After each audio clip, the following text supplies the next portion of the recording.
Fala galera, eu sou Larissa Rezende, sejam muito bem-vindos ao Dimensão Cultural, o lugar no universo onde filmes, séries, livros e games se encontram. E hoje nós vamos embarcar numa aventura pela cultura brasileira para falarmos de Cidade Invisível. Cidade Invisível é um dos maiores investimentos da Netflix em relação a produções nacionais. E com certeza é um investimento que vale super a pena, levando em consideração o quanto a série valoriza a cultura brasileira. E é claro que com um sucesso tão grande, a série teve a sua segunda temporada, que foi lançada já no streaming. E foi uma segunda temporada super esperada e especial. Mas antes de continuarmos, já deixa o seu like nesse vídeo e se você ainda não se inscreveu no canal, vai lá, se inscreve e ativa o sininho, porque a sua participação nessa dimensão é super importante. Só para lembrar, Cidade Invisível vai acompanhar a história de Eric, um policial ambiental que vai investigar um incêndio florestal muito suspeito. Um incêndio esse que fez com que ele perdesse a sua esposa também.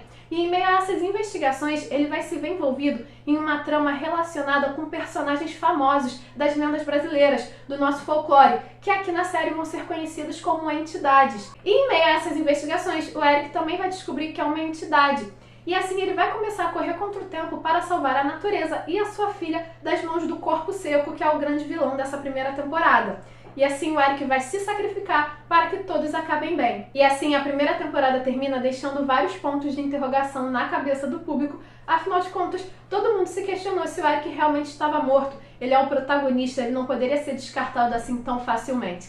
E essa pergunta vai ser respondida justamente nessa segunda temporada, que após 2 anos de espera, nós descobrimos o que realmente aconteceu com os personagens. E assim nós vamos ver que o Eric, na verdade, ele vai sobreviver, ou melhor, ele vai começar a ser tratado. E essa nova aventura vai nos levar para o Pará. Agora a gente sai do Rio de Janeiro e nos embrenhamos muito mais em relação à cultura e à natureza do nosso país. Nessa temporada nós descobrimos que após toda a tragédia que aconteceu na temporada anterior, a Luna, que é a filha do Eric, foi criada pela Inês, que na verdade é a Cuca. E assim, as duas vão viajar ao Brasil justamente para procurar o Eric, que foi levado pelas águas. A verdade é que a gente descobre que após o Eric despertar em meio a um rio, a Inês o mandou para a água para curá-lo. Afinal de contas, o Eric era justamente filho do Boto Cor-de-Rosa, então ele é uma entidade das águas e somente as águas poderiam trazê-lo de volta. Só que quando ela botou ele na água para curá-lo, a água o levou, o rio o levou e assim eles chegaram até o Pará.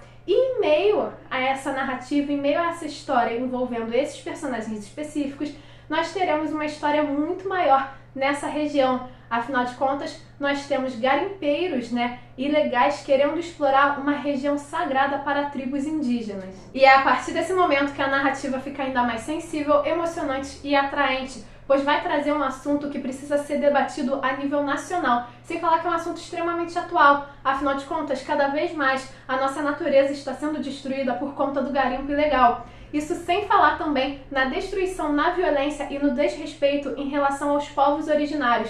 E vai ser justamente isso que essa temporada vai tratar, o que acaba sendo uma mudança interessante em relação à primeira para a segunda temporada, pois lá na primeira nós tivemos como vilão um personagem folclórico, Tudo bem que o Corpo Seco não é o personagem folclórico mais bonzinho do mundo, na verdade ele é o mais negativo, o mais malvadão mesmo, ele tem essa ideia de vilão mesmo, mas aqui a série vai nos apresentar um vilão bem real, feito de carne e osso, que são, no caso, os garimpeiros, o ser humano que pensa muito mais na própria ambição, no próprio lucro, em vez de pensar no bem maior, em vez de pensar no respeito à natureza. E é em meio a essa narrativa que a série vai introduzir novos personagens do nosso folclore, entre eles Matita Perê, a Mula Sem Cabeça, o Zaori, o Boitatá e a nossa lenda do lobisomem também. Isso é muito interessante porque essas lendas, esses personagens, eles vão ser apresentados na série da mesma forma que eles são apresentados nas lendas que a gente conhece desde crianças. Eles aparecem aqui justamente para defender a floresta, defender os animais, defender a natureza contra as atitudes egoístas dos homens. Mas não é só em relação às ações do ser humano que essas entidades vão precisar tomar cuidado. Um novo perigo vai surgir e esse perigo é justamente o Eric. Após ser ressuscitado pelas águas, ele vai voltar um pouco diferente. Ele vai voltar com uma habilidade de sugar os poderes das outras entidades. E isso é extremamente perigoso, tanto para essas entidades quanto para ele próprio, porque o seu corpo não aguenta esses poderes e ele acaba, como diz a Inês, apodrecendo por dentro. Sem falar que ele acaba tendo, não conseguindo controlar esses poderes e tendo uma visão distorcida do mundo também, Ele fica tão desesperado para salvar a sua filha, que não está em perigo nesse momento, né, levando em consideração que a Luna é a pessoa assim mais sensata dessa temporada, ele vai querer tanto tirar sua filha do meio dessas entidades, querer ter uma vida normal, acreditar que isso tudo é culpa da Inês ou das outras entidades que cruzaram seu caminho, né, como se ele não fosse o filho do Boto Cor-de-Rosa, mas tudo bem, que ele vai ter uma visão muito egoísta, ele não vai se preocupar com que as entidades, com que os povos indígenas, com que os personagens estão querendo defender, estão querendo proteger ali. E por conta desse egoísmo, ele vai ter atitudes muito erradas.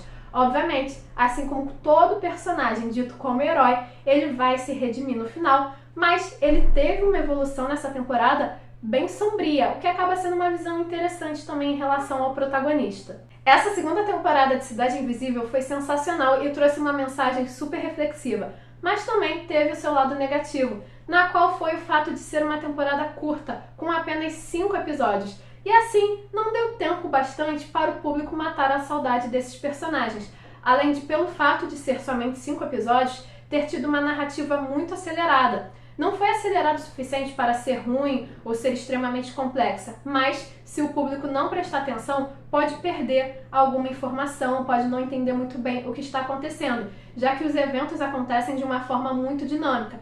Sem falar que a gente precisa prestar também muita atenção em relação às cenas de flashback envolvendo essas entidades, para a gente entender como é que essas entidades se envolveram nesses acontecimentos, não só em relação a proteger um local sagrado onde a natureza é super valorizada, como também em relação a esses problemas em relação ao garimpo ilegal. Então é muito interessante a gente entender todo o contexto da série que traz um reflexo da nossa sociedade atual. Esses garimpeiros estão destruindo a natureza porque eles querem ouro e mesmo assim muitas vezes eles vão ser acobertados por funcionários relacionados à justiça, porque eles vão ter um poder monetário para isso, ou então vão ter um motivo para chantageá-los, e ao mesmo tempo, esses povos originários que vão tentar defender esse local sagrado ao lado das entidades, vão nos mostrar que nós, enquanto seres humanos, precisamos voltar a viver em harmonia com a natureza, que nós perdemos essa harmonia com a evolução dessa vida corrida,